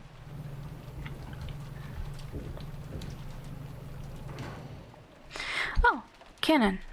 And you're here too, Genji-sama. What has happened with tonight's shift? Krause has given an order. He made some sizable changes to the shift schedule. Indeed. Goda now has the night shift at the mansion. Shannon and Cannon have the night shift in the guest house. Sawa and I have been ordered to sleep in the guest house. Just now, a phone call came saying once you arrive, you are also to remain here for the rest of the night. Huh? That certainly is a sizable change. The shifts at the guest house and the mansion have been completely reversed, haven't they? Originally, Shannon and Cannon had been assigned the night shift in the mansion, while the night shift in the guest house, where all the relatives were staying, had been assigned to Goda, who had abundance of experience in entertaining. Kumasawa should have been sleeping at the guest house, while Genji should have been sleeping in the mansion. However, it seemed that Krause had suddenly ordered the schedule to be modified. The shifts at the guest house and the mansion had been reversed, and Genji was spending the night in the guest house. It's probably because of Beatrice's letter. Why, probably.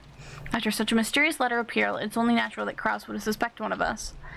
We served directly under the master, so Krause tried as best as he could to keep us far away from the family conference. Genji, Shannon, and Cannon were all permitted to wear the Ushiramiya family crest, the one-winged eagle, as the servants who served directly under Kinzo. Of course, since they were working for the Ushiramiya family, they had to obey anyone's orders, but their only boss was Kinzo. Since only Kinzo had held the right to employ them, even Krause could not have them dismissed of his own accord. Because of this, Kraus and the others viewed the servants as Kinzo's underlings and shunned them. As in fact, Kinzo seldom let anyone other than them enter his study. The sudden shift change was probably a clear expression of his sense of mistrust that it caused. Considering the time Kinzo had left to live, this would definitely be the last family conference before the problem of inheritance comes up. On top of that, the mysterious letter claimed to be from Beatrice had dropped out of the blue. Kraus definitely wanted to keep Kinzo's loyal subjects away from that table of such a delicate and important discussion. If you would excuse me, I'll go rest. If anything happens, call me immediately. Our guest tonight is a special case, after all. Yes, certainly, Genji-sama. Genji nodded back, went behind the screen, took off his jacket, and slowly began to relax after a day's worth of tension. The ones who just returned now, were they the children? Yes. The other relatives are having a conference in the mansion. It looked like it would drag on for quite some time. Then we've got it easy. It's already this late, and it's this weather. The rest of the relatives will probably spend the night in the rooms in the mansion. Yes, probably. I'm only saying this because Genji isn't around, but I'm a little happy I was sent to the guest house, I guess. Oh? Why's that? Because you can stay away from Madame and Ava, who those bullies? Or do you have another reason? It's not as though I have another reason. I see. Then let's do our best together with our night shift. I'm counting on you. Just now I was asked to go out to the children's living room and play with them. Shannon hung her head apologetically, gazing at Cannon uncertainly. Cannon didn't try to meet her eyes and spoke as curtly as he sighed. It looked like he didn't plan on indulging his sister. You can't. You're assigned to the night shift. Besides which, it isn't necessary for furniture like us to respond to an invitation to play. You understand, right? Yes, I do understand. Shannon's shoulders dropped slightly. She had already expected that Cannon, a stickler for rules, would say something like that, but she still seemed a little discouraged. As Cannon flipped through a logbook, he spoke without facing Shannon. That means the children will be waiting for you. You'll have to apologize and tell them that you have the night shift and you won't be able to stay with them. Go and come back. Yes, I'll apologize and come back. Shannon hurriedly stood from her seat before her brother's mood could change and flew up the servant room after giving a quick bow. He watched her go, and Cannon took a single deep breath. Genji's voice came from beyond the screen. Cannon, I will be here so you can go too. Genji, Shannon was the only one called. Not as if I was invited. That's because only you were not there at the time. If you had been, you would have been invited as well. It is good to play as a child from time to time. No, such a thing is not necessary for me. Human children may have a need to play, but we are furniture. Is that so? Nathan is also. Even if she pretends to be a person, it'll only hurt her later. I understand that, so I try not to get too close to people, that's all. Genji did not say anything after that. After a while, he stood up and used a pot of hot water to make powdered cocoa, serving some to Cannon as well.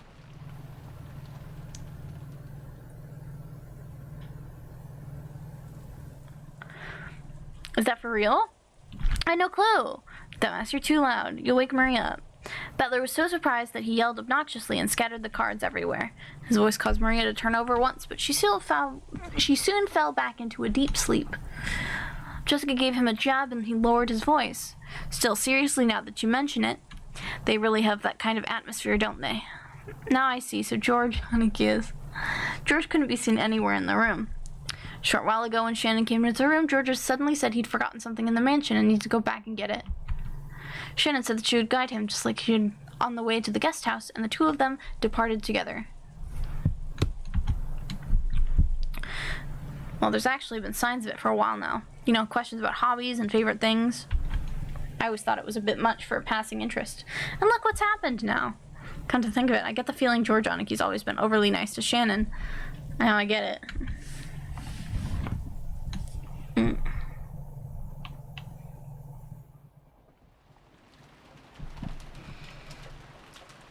Oh dear.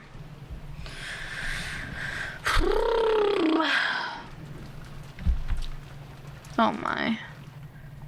What's going on? According to the weather report, it looks like it'll be at its worst tonight.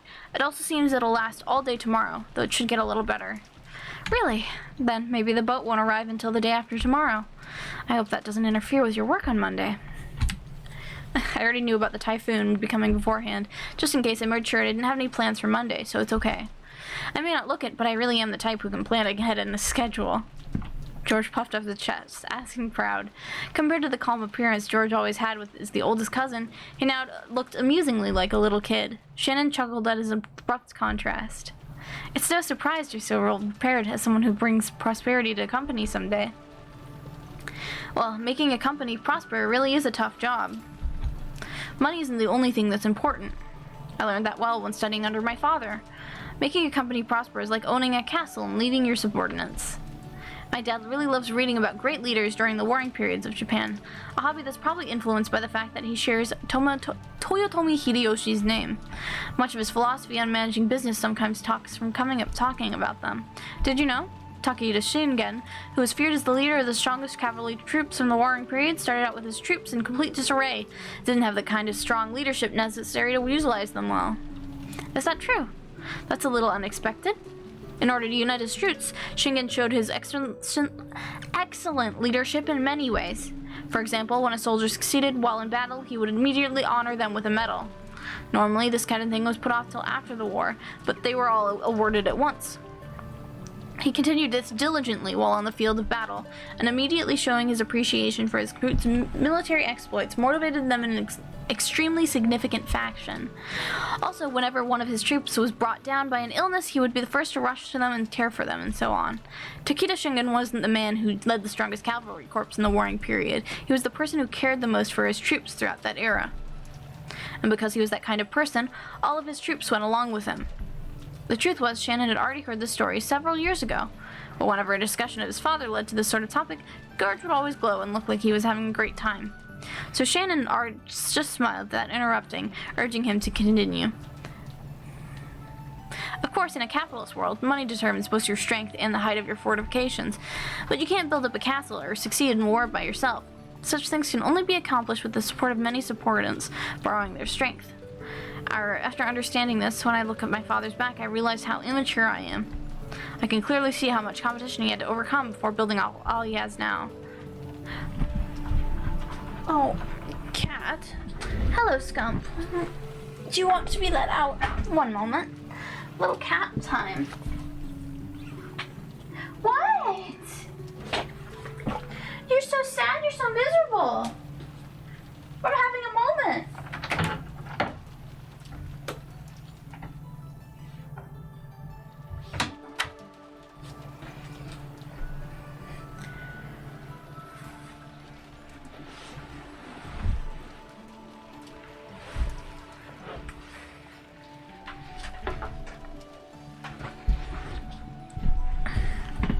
George, you really look up to your father. I'm jealous. Sorry, that's not how I meant it. Sorry, that's not how I meant it either. The two of them awkwardly looked at their feet. Shannon had no parents. She had been brought up in an orphanage owned by Kinzo, called the Fukuin House. Under the guidance of Kinzo and their honorary director, the orphanage offered members who excelled at a chance for on-the-job serving experience. If their efforts met with Kinzo's approval, they'd be able to leave the orphanage and work as servants for the Ishiramiya family. This was considered to be the highest honor for those who lived in the orphanage. Servants from the Fukuin house all took names with the character on when they served. So Shannon wasn't her real name. The same meant for Canon. All the members of the Fukuin house were orphans. At least they were all people who had been separated from their parents under special circumstances. Because of this, the orphans had been taught to think of each other as their only family. That's why it seemed so natural to both of them when Canon called Shannon his sister. And while both Shannon and Canon were working in the mansion today, there were several other servants possessing the on character in their names, such as Manon and Lennon, who often worked in a rotation schedule. However, there were not many servants who stayed with the Ishiramiya family for long. It was a standard for them to quit after 3 years, so you could probably say that Shannon, who had been working for 10 years, was a notable exception to the rule. Working as a servant for the Ishiramiya family was a heavy burden to bear, but the pay wasn't bad at all. Working for a full 3 years would earn more than what was needed to enter mainstream society. That was why, even though the orphans realized what a harsh task working for the Ishiramiya family was, they still hoped to be accepted.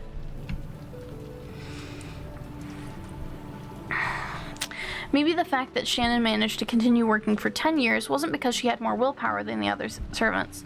Maybe she gotten stuck working for 10 years because she didn't have the courage to say that she wanted to quit. Kinzo couldn't even touch his own blood relatives, and the excellent servants sent from the Fukuin house were the only ones he could rely on. Because of that, Kinzo would sometimes allow them to wear the family crest, as servants under his direct control, and have them work close to him. You've been working here for almost 10 years now, right? You must have saved off a lot of money by now. I wonder. It's not like there's anything in particular I'd like to buy. After all, a few million yen isn't enough to live off for the rest of your life. So the reason you've been working all this time is to hit some target sum? Yes, that's right. I have nowhere to go outside this mansion, and I've been getting along well with the milady, the other young servants. The madam does scold me sometimes, but caring for the roses and cleaning the mansion is fun. But that can't be your entire life, Shannon. No, Sayo. Shannon cast her eyes when she heard her real name. She understood what George was trying to say and fell silent. There's something I've learned, and I continue to study it even after becoming an adult and full-fledged member of society. A human's life is not as monotonous or short as we thought or were when we were kids. All school-age kids have certain fears they can't shake. They wonder whether they'll live the rest of their lives like sleepy classes after a monotonous and boring school day, spending their time in a carefree laziness without anything interesting happening until it's all over. However, life's only like that for underage students. Compared to a human's life, the time they spend as students is nothing more than a blink of an eye, a period where they break through the shells of their immaturity. The inside of the shell might be a hot, suffocating, and boring world, but the world beyond that shell is vast and filled with limitless possibilities. So far, your life has been trapped inside the shell called Shannon. I think you'll be under the mistaken impression that your life will continue like this forever. Shannon couldn't deny those words. She'd been unable to harbor any clear doubts about her lifestyle, and since she had never had any hope or goals for changing herself, she'd lazily continued living the way she always had. And asked whether this life was satisfying, she wouldn't have been able to nod. She may have been intentionally averting her eyes from the truth. Without George's admonishments, she would have continued pretending not to notice as her real life slipped away, lit by lit, neglected. George, is it wrong for me to continue living this way? Yeah, it is. Oh, and by the way, didn't you break one of our rules just now? George immediately gave a strict answer, then broke out into a mischievous smile. Shannon already knew what she was being chided for. She hung her head again, apparently embarrassed. Don't you promise to not use Sal when it's just two of us? I couldn't obey that as a promise. But if it was an order, I would have to obey it. Because I am furniture. Then it's an order. Yes, certainly. George. I don't like that. I don't like this vibe. I don't like this vibe. I don't like it. I don't like this vibe. I don't like it. No. Stop being heterosexual. I'll kill you. This game is from the same person who made Higurashi. Yeah, this is, Umineko Naku Koro ni. It's the, game that Ryukishi 07 made after, Higurashi. And it's considered by many to be a masterpiece.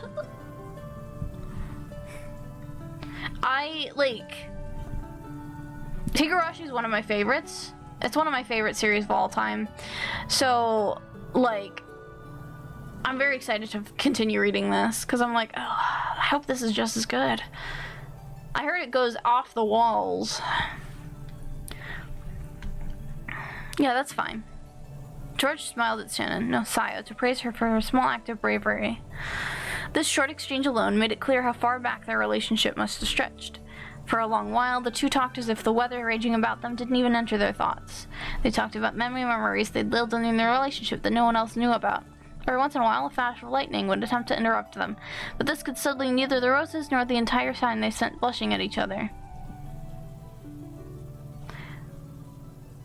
I don't know how I feel about this.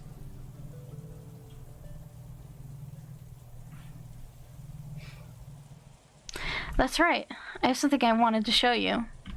What could it be? George, who had been speaking eloquently, suddenly started to stutter. Watching him, Shannon seemed to guess something. George timidly searched through his pocket. Something got caught in the depths of his pocket, and just like the stuttering George, it took a while to get it out. It was a very small box. A small box covered in a deep blue velvet. That peculiar shape was enough to tell anyone what was resting inside. Shannon had prepared her heart somewhat, certain beforehand that this is what he'd been planning.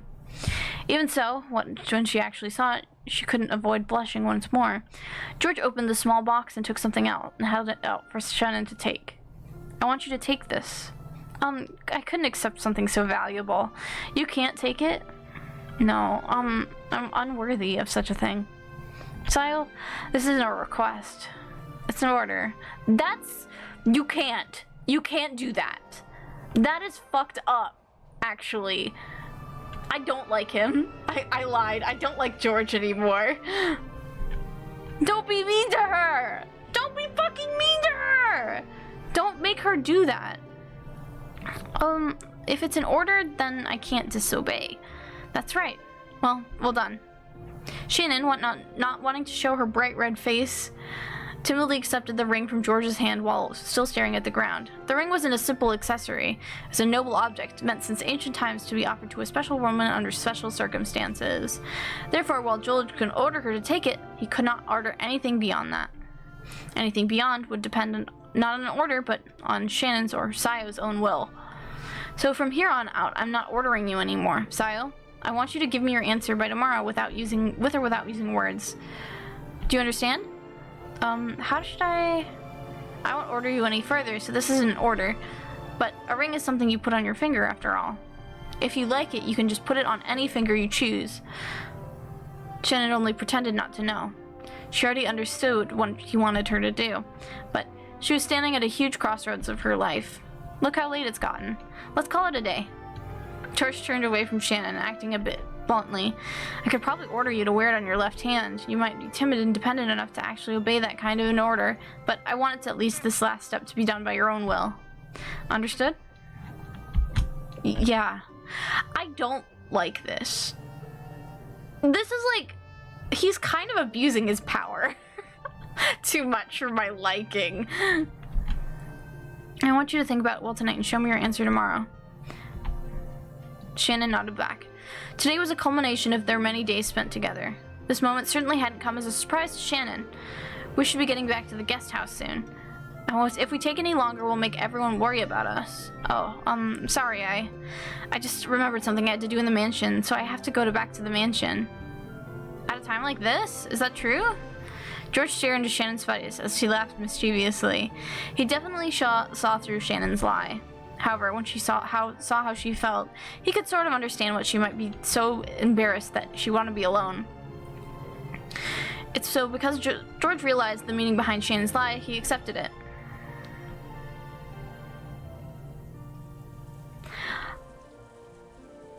I don't know how I feel about this. Genuinely, I don't know. 'Cause like,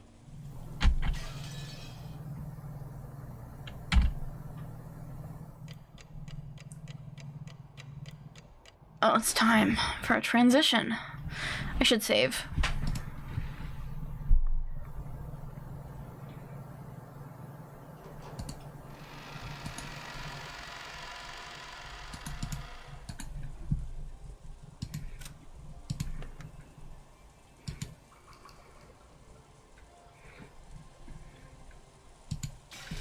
I'm like trying to decide whether I want to wrap it up here or not.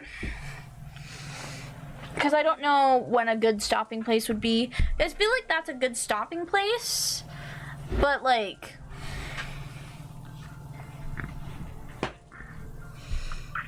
at the same time, I don't know. Because my voice is also starting to kill me. Kill me.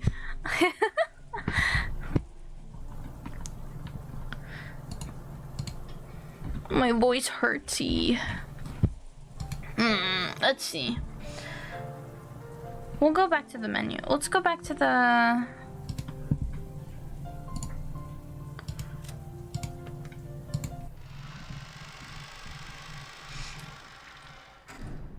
We'll go back to the menu.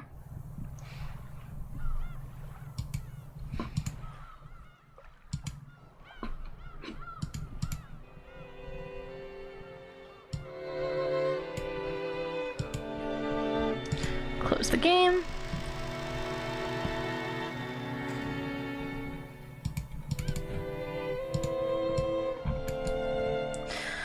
And we move. But yeah, I think this is interesting. I don't know how I feel about that last scene. Is it just me, or did like that whole thing kind of feel like kind of creepy? I don't know. Like, the thing is like we meet them, like, we don't know what they've been. I don't know what they've been through. But like with how Shannon is, like, the way he approaches things is so like scummy. It's a little scummy. I'm like, I don't know how I feel about George. I don't know how I feel about George right now. I don't know how I feel about him. I don't know how I feel about him. But he's certainly a guy of time, for sure. I can't stop thinking about it.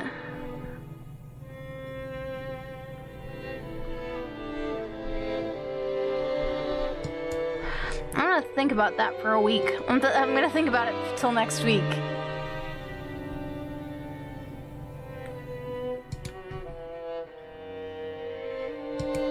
The music is a little loud? Oh shit, really?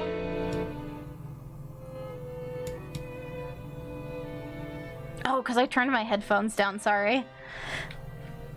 I turned my headphones down and they have a different sound level thingy mabob to you guys, so it was really quiet for me, but loud for you guys, sorry. But yeah, this whole thing with it is just like,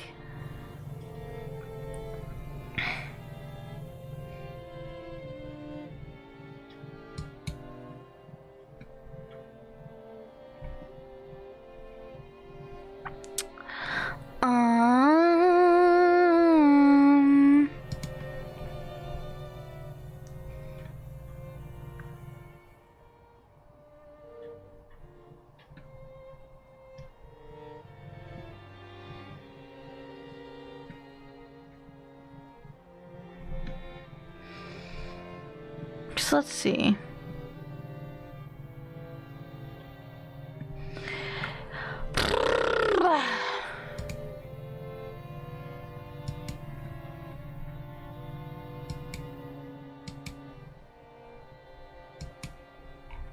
Cause like, I don't know, what we've gotten from this episode, this week of book club, is that Kyrie is fucking awesome, and George is a little bit of an ass.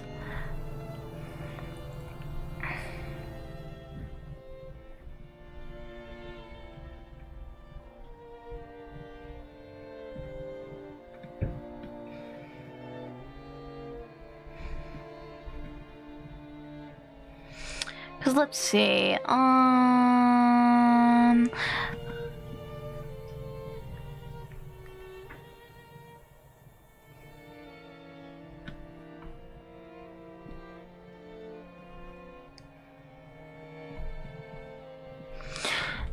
yeah, let's, but yeah, I'm really weirded. I'm kind of like, I don't know. I don't know how I feel about this, right? Like, I don't know how I feel about George, personally. I'm just thinking, I'm gonna be thinking about that last scene for a while. I'm like, something about that just didn't sit with me, right? Like, it didn't sit quite right.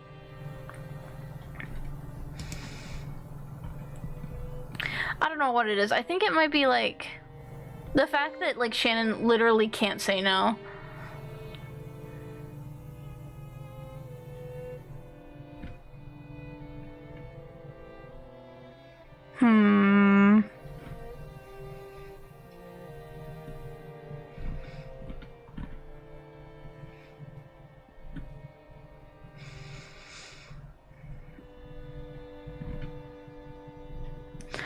Okay. Let's see. Let's find someone who's online. Who up right now? Umiing those Nekos. Cause like, I'm thinking about it. Cause like, Kyrie is so awesome. I also really like how you can tell that like Kyrie kind of rubs off on Battler a little bit. I can see like that like they're not related, but like they feel like relatives, right? Like she's his stepmom, but like he's also like, it's complicated, right?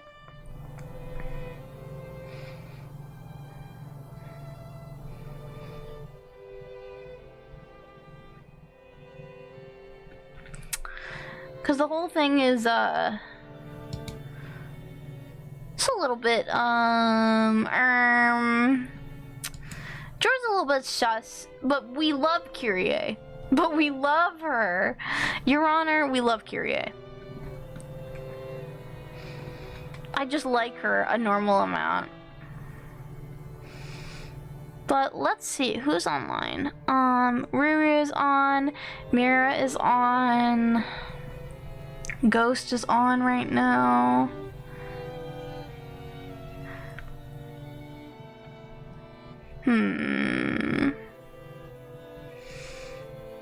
Because Mira's playing Genshin, Ruru is drawing. We raided Lem last time. There's Ghost. Ghost is playing Metal Gear.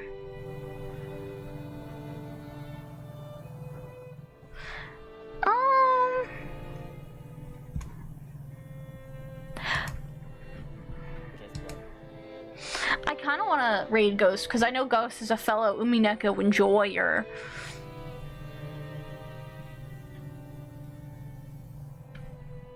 I didn't realize Ghost is a fucking DeviantArt stamps on his on his timeline, on his I didn't realize that Ghost has his DeviantArt stamps looking ass on his overlay. Let's raid Ghost because I miss him. Miss that king.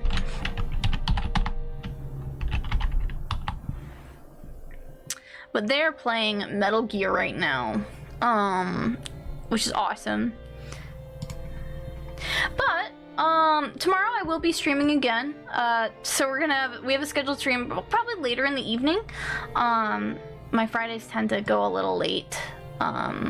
Starting from us, you have the drawing tablet from the keyboard. It's no problem, even if you're just chilling. The book club streams are more of a, like, you can lurk, you can listen along, you can do whatever you want, basically. You can make your own theories, and do all sorts of things. These are meant to be like a very calm, chill stream. So, I'm glad that you got some drawing tablet in, some drawing in. But let's head on over to Ghost. I'm gonna set this up really quick. I'm gonna prep this.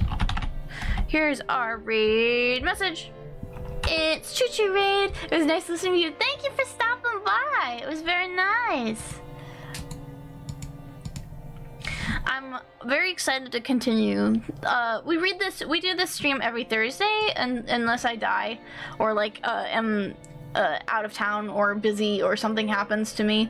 But we do this every Thursday. Is we read a little bit of Umineko, and eventually we will finish it. It has like 1.1 million words though, so we might be here for quite a while. But I do have all the VODs uploaded on my